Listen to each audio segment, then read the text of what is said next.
Welcome back. This is Wisconsin Shoe Guy, and today we're going to talk about a Norwegian split toe shoe battle.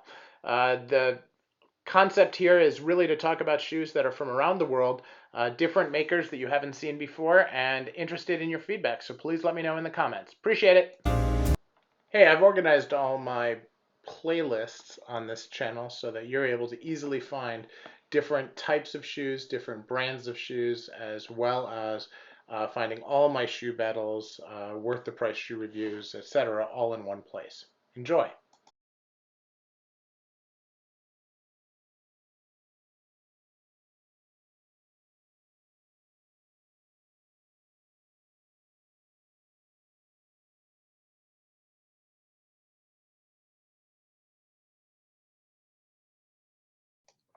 Welcome back. This is Wisconsin Shoe Guy, and today we're going to have a shoe battle about split toe shoes around the world.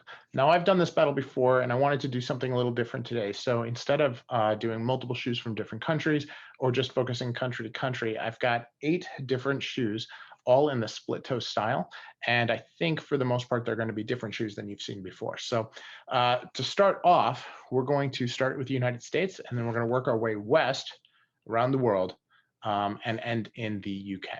So to start off, the shoe I chose for the United States is an Alden 2210. It's in this beautiful eggplant cordovan, which is a different material. Shell cordovan is the membrane from the rump of a horse. It's not really a leather, but it is a rarer material, mostly rare because there's not as many horses as cows, because we don't eat horse mostly in the United States, and because one shell will generally make one pair of shoes for someone in my size. So it's a little bit more expensive, but I love the color, and Alden does an exceptionally good job with this shoe. Now, this is on the Aberdeen last, which is relatively narrow.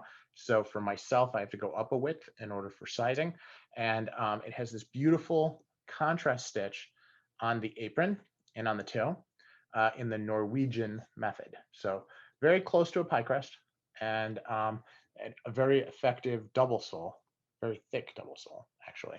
And then you can see that the stitch density, everything like that is absolutely first rate. Alden has a wonderful reputation for quality, and I think represents the United States well in terms of shoemaking. It's not the only example. There's many, many examples, as there are in every country, and I just want to stick with that. So now, as we travel west across the Pacific, we get to China. And this is a Spanish brand that is manufacturing in China, and it's known as Meermin. Mirmin has this little thing on the inside of the tongues that says designed in Mallorca, made in Shanghai. And it's very it's a very established brand. It's been around for a number of years, and has a very good following. They actually have a retail store in the United States in New York City. And I've been lucky enough to own about 6 of these, and just really, really nice shoes. Commando soles on these. This is in a grain leather. You can see it's kind of a subtle grain. If you're not looking right at it, you can't see it. And these really cool antique brass eyelets. So it's got a lot of character as these shoes go. Big storm welt on it, which is different than the Alden. The Alden had a flat weld. And again, a nice example of Chinese craftsmanship. Not the best, right? There's a lot of hand welted Chinese shoemakers. I just don't have any split toes from them yet. So we'll get into that later. Now, as we continue going west, now we're going really, really far west, because I don't really have anything between China and Hungary. Hungary, or Budapest, more precisely, is really well known for shoemaking, and there's a number of really good brands that are there. And the one that I'm choosing to showcase today is Vass. And Vass is the factory that does the welting on these shoes that are actually sewn. The tops are sewn in England.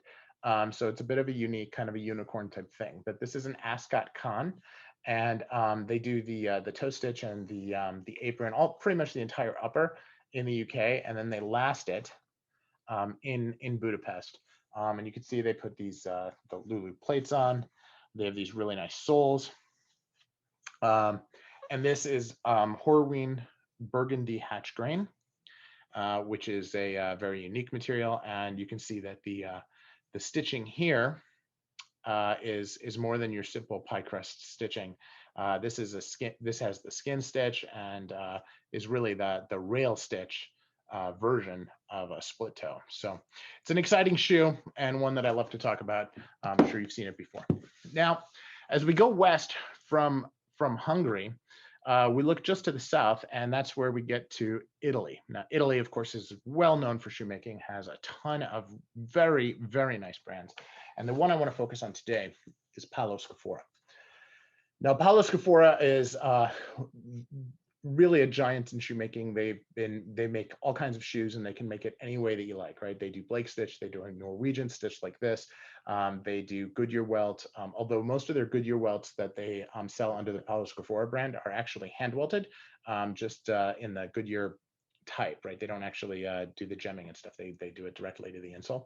But very, very nice shoes, and not inexpensive. But this is a great example, and they always do these really cool soles on there as well. But this is a really great example of Italian craftsmanship. And you can see this has, again, a totally different type of apron on it and toe. And this is Positano leather, which is also not the easiest thing to find. So this is a 583, and really, really happy with it. Now, when we go from there, let's go to Spain. Okay? And there's a lot of brands in Spain, and I chose to focus on TLB. This is the 136 Artista, and I chose this one in suede. This is a really interesting pie crust apron on this with the toe. It's not as long. You know, if you look at the two shoes compared to each other, they really look like completely different shoes. The lasts are very different, but the way that they do the Norwegian stitch, the toe is very different and the apron is very different. And I think that that's part of what makes this cool. Even the length of the derby eyelets is very different, and it shows a different amount of the shoe. So I decided to go with this one. Now this has a rubber sole, just a plain old city sole. And again, is made out of, you know, just dark brown suede. And I've got a, you know, no laces in this because I really wanted to be able to talk about the lining, which I'll get into in a little bit. So we move from there, we go into France. And France, again, has a very rich shoemaking tradition. And this is an example with a different type of Norwegian welt than you saw coming out of Italy. This is a machine-made Norwegian welt instead of a handmade Norwegian welt. And this actually has a welt on it rather than weltless. And this is, of course, a Paraboot Avignon. Right, again, this is a little different. If you look at it compared to the Italian version, it has more similarity to this in terms of the shape of the apron and the length of the toe, but it is still very different. And so I think it's a good example, something that we can talk through. As you look at the sole, again, very different. So again, France. Now then move right over to Portugal. And Portugal, this is a Carlos Santos, also a split toe, although you can barely tell because the skin stitch on this is so fine. And they have, again, a different type of apron on this. This is actually wrapped around. So you can see the stitching underneath, and they just have a piece, and you can see the stitching here, and they just have this piece that wraps around it. So very cool, very different. This has heel caps. Again, a suede, although this is a totally different color suede, snuff suede. Day-night soles on these. Very straightforward shoe, but a very nice shoe. So want to do that. And now we're going to end in the UK. And this is a Foster & Sons Wheatley. This has again, a very different kind of apron on it. This apron actually is sitting on top of the leather underneath, right? So you can actually see the level difference in what they call the French style. So this is like a French apron. Again, it has a split toe that is reversed, but it is very visible. So again, very different than the others that you've seen. Also a plain welt, and also a day-night sole. So so you have Goodyear welted shoes, and you have we have no Blake stitch in this particular grouping, and we have rubber soles, and we have leather soles, and we have Norwegian welts and Goodyear welts. So wanted to just set the stage. And now let's talk about some of the differences that make these shoes what they are.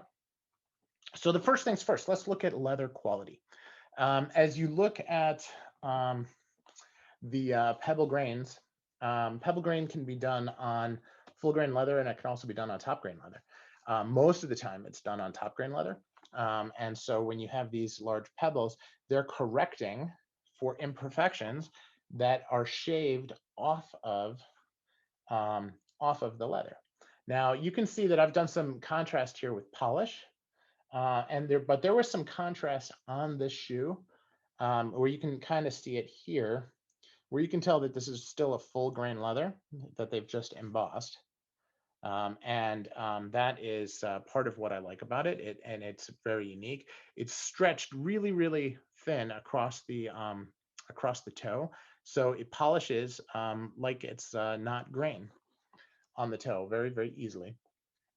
And it is a really great example of how to take a high grade leather and to add some really, really cool texture to it. Now, there are examples of natural textures out there. Pigskin has a different texture. Reindeer has a different texture, although most of the reindeer on the market is not reindeer. Most of it is, in fact, calf. But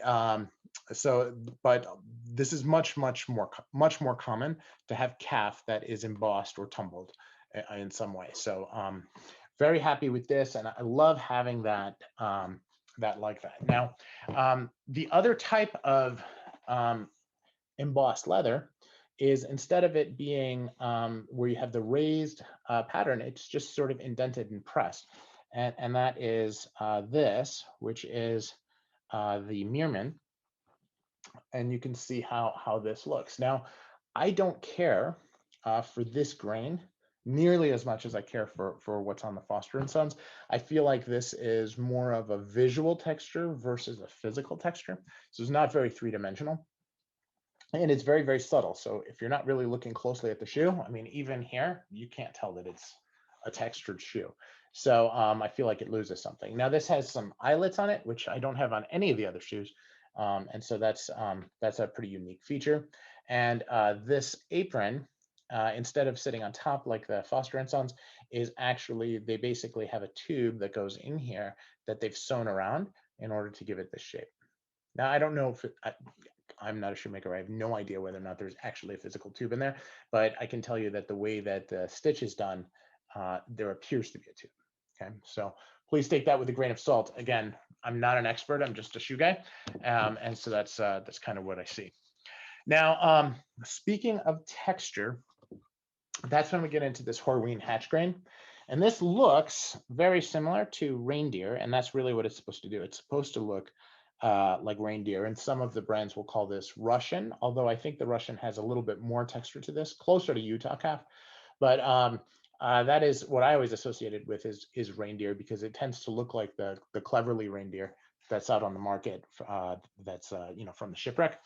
This is very high quality, has a great deal of variation in it, and the kind of this is the kind of shoe that I feel lucky to get. This is on the U-last, so it's a little bit narrow. So if you're not, if your feet are a little on the wide side, it may not be the best fit for you. You could tell that it's pretty tight for me based on how permanent those creases are after it's back in its lasted shoe trees. But it is a beautiful shoe, and it is really, really fun to pair with different textures of slacks, because it really does change that texture. And even from far away, you can see the texture. So I do like that, although the texture is a lot more subtle and very different, which is what I like about hatch grain. So then we get to the suedes. Now, the suedes are really interesting because of the way that they do the aprons on them. I talked about the Carlos Santos. Okay, you can see that the apron is a little different in size, but the overall shape is very similar. And that's because the eyelets on the Carlos Santos are much shorter than they are on the TLB. You can also see that the toe, the split toe, is reversed on the Carlos Santos, where it's pronounced on the TLB. So that's pretty different. There's also, this is not actually adjoining two pieces of leather. This is just a pie crust apron, but it doesn't have that tube look to it like the Mirmin did. It has the just the pie crust look, very similar to the Alden, which we'll talk about in a minute. So then when you're talking about the French one here, this has the same type of lay on top as the Foster and Sons that we talked about earlier, but the toe, the split toe, is much narrower, and it is visible, but it's not, you know, as visible as it is on some, but it is reversed, very similar to this. So now the Foster and Son is longer than the Paraboot, but and I think the stitching is different along the apron. The stitching on this apron is just a little bit longer and not as dense.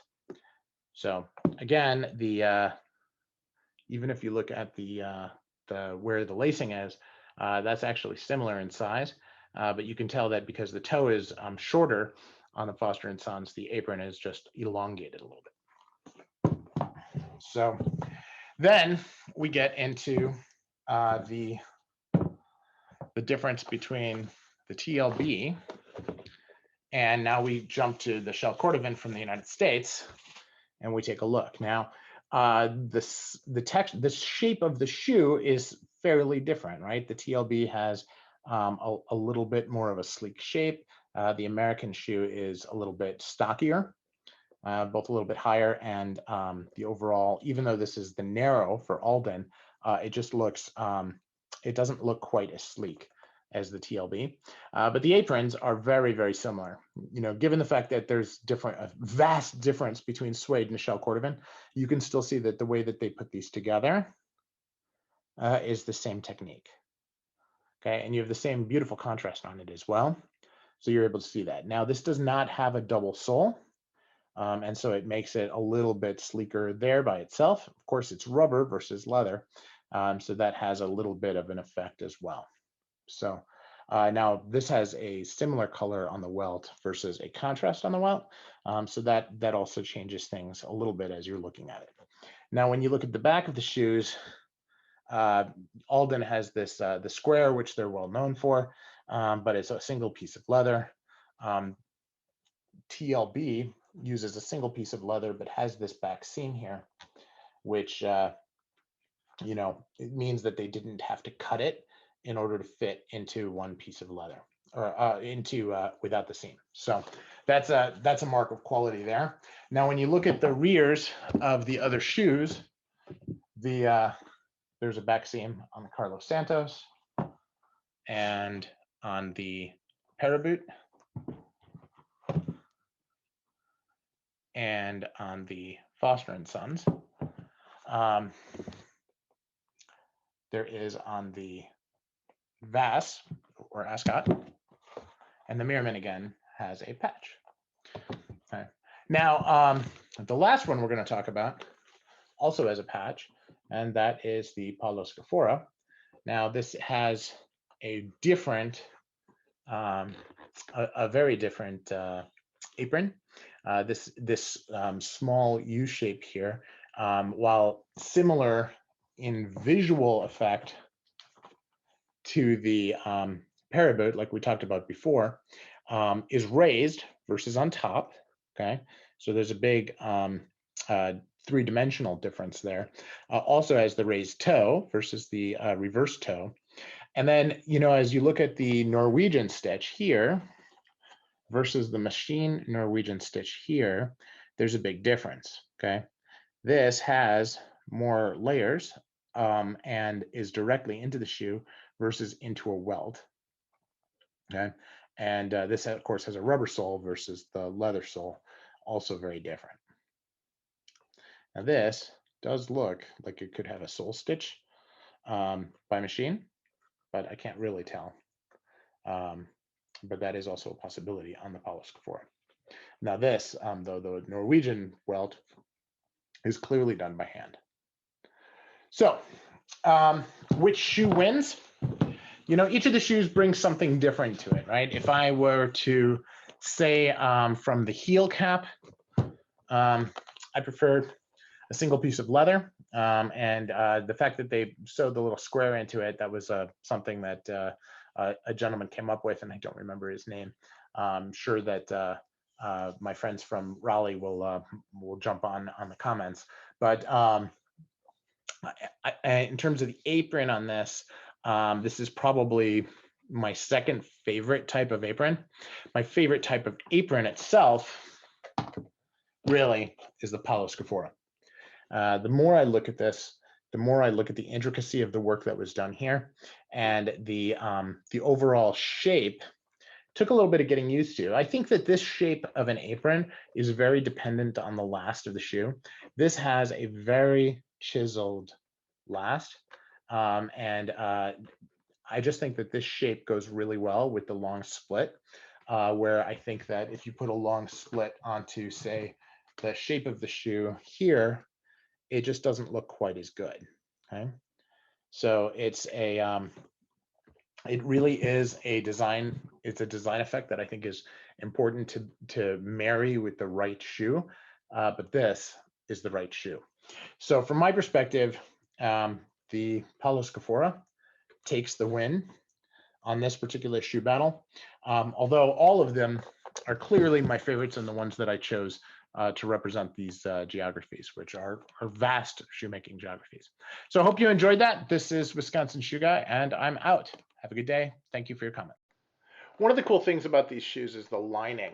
And it's not something that I talked about during the shoe battle because most of the shoes are very equivalent when it comes to this. But as you look at the lining here, you'll notice that the TLB has a Vigano lining, and that lining is super, super soft, almost like it's full grain leather.